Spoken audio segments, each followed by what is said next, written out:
All right, gentlemen, we are here because we've heard some news. Well, everybody knows the news of C-Bum jumping to the Open, which is honestly, I would think, kind of surprising considering his record, considering his history of kidney issues. He's all set financially. So let's be honest, it's not about that. So it's something obviously more meaningful. And from what I understand, he's doing it because he wants to leave off where he started. And I was actually in the second row of North Americans the day he got his pro card. And when he came out, I looked at my wife and I'm like, that dude's going to win the show right here. I saw like 3 poses and I was like, that dude's going to win. And sure enough, C-Bum emerged. So what do you guys think of all this open stuff? How tall is Chris? What does he compete at? I'll find it right now. I believe he's like 6'1", 6'1", like 240. Is that what someone said before? I'm not sure. Because I remember a few years back when Ramy won the Olympia, there was a picture of him and Ramy next to each other, and obviously everybody's going to look small next to Ramy. But like the disparity between men's bodybuilding and men's classic, it was like wow.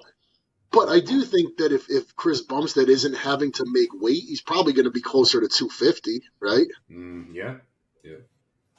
I would say he might even be bigger than that, honestly. I think we might see this guy around like 260 for the amount that he has to suck down and make weight. And then he obviously gets a small opportunity or window of time to carb up and fill out a little bit by the time he's on stage. So, he'll have over a month, I guess it would be now since the Olympia by the time he gets on the stage at Prague.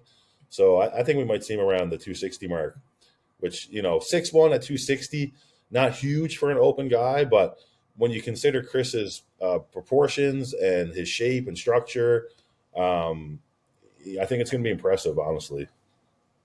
And who's competing? We got Martin Fitzwater. Yep, and Martin, Sean Raphael, and Sean Clarida. And Horse MD is competing as well. So Chris is going to be probably the dude there really with like the largest frame, no? Between him and Brandeo. How tall is he, though? I think Brandeo is probably 5'11", 6 foot maybe. Or yeah, I think you're right. I don't know. I think it's tough to say because if a guy like Chris, say he was 260 with similar conditioning, but then again, how could he have similar conditioning to the conditioning he has at 240? And I might. What I'm about to say might be less than popular, but I think somebody like Chris Bumstead, he probably shines when his condition is that much extra because I think he probably lacks some of the development that a lot of these guys who are open bodybuilders, they're so freaky and so filled in everywhere that a guy like Chris Bumstead is only going to shine if his conditioning is so impeccable. Yeah, I think one thing too to consider is like, Chris, when he competes in Classic, he is like structurally so much more massive than the rest of the competitors. Yeah. So and that's an advantage he's probably going to lose at this show, just considering how much bigger the open guys are. But yeah, I don't think he's going to beat Martin. I don't know about that either. Yeah, but we don't know. But I could say people might not like what I'm going to say either. But like I thought it was great that Chris retired on top, and because he's had a couple small injuries. Well, I don't know how small they were, but I think he tore a hamstring or a quad, a bicep, or something like that. And he has the kidney issue, something like that. And so now is he going to push it more? Because that's what a lot of people make mistakes is to keep going and going. I thought it was a great idea to stop when you're on top and doing great and you're healthy and everything like that. And I'm not saying he's going to keep competing for a long time, but is this like a good move? Or I almost wonder, and I think you're right, Frank. I almost wonder though if maybe the IFBB. I mean, look, they know the kind of pull and the kind of audience and the type of attraction somebody like Chris Bumstead is. Do you think maybe he received a little bit of push from somebody there who said, hey, we want to see you in the open? Maybe he's going along with it, or maybe he does purely just want to see how he would stack up. And if I was him, I probably would be curious to know. But then considering the success of my career, I probably would be happy just going out on top, only because I'd be worried maybe I didn't stack up against the open guys. Yeah. And like I say, I'm not against it. Obviously, I think it's great to see it. Like I can't wait to see it. It's gonna be great. But just putting it out there, like maybe, hey man, like you said, you might be right though. Like because he's so popular, maybe he was pushed a little bit to like, hey, we need to make this show's gonna be a big thing for bodybuilding or something. You know what I mean? But I don't know. I just think that why risk it at some point? Yeah, like, does this tarnish his legacy potentially? Like, people always say you're only as good as your last show.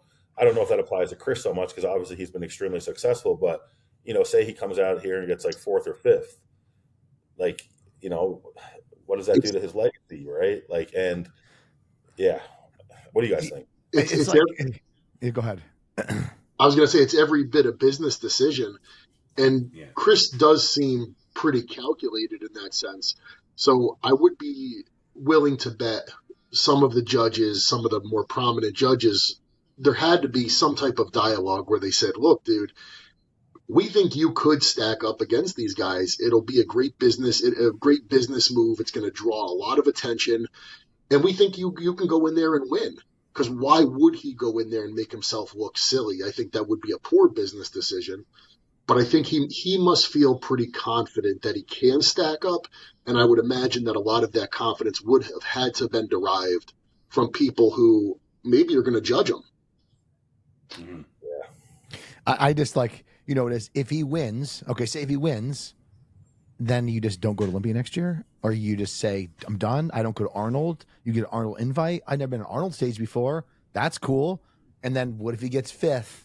You know what I mean? It's like, it's like you said, Evan, there has to have been a calculated decision where maybe, a week post Olympia, you catch a good rebound, you look nasty, or you look at pictures before you depleted to make weight for classic cutoff, and you're like, man, if I didn't have to make weight and I could just come on this full and hard, I think I'd probably be pretty good in the open. Because remember that picture?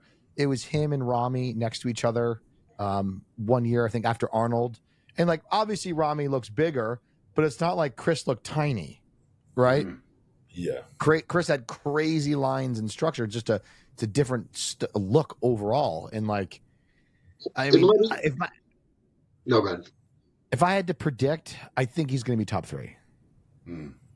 And so, what about if he the people who beat him, if they do beat him, what does it mean for them? Would it shoot them up to being more popular and what I mean, just because they beat Chris? I think it's expected. I think it's like technically it should be expected, especially when you're talking about Martin, Rafa. Sean is kind of hard to decide because I mean the difference between Chris and Sean is going to be like absolutely 6'1" and like 5'4". Yeah, like apples and oranges, like completely, right? So, that's going to be really interesting.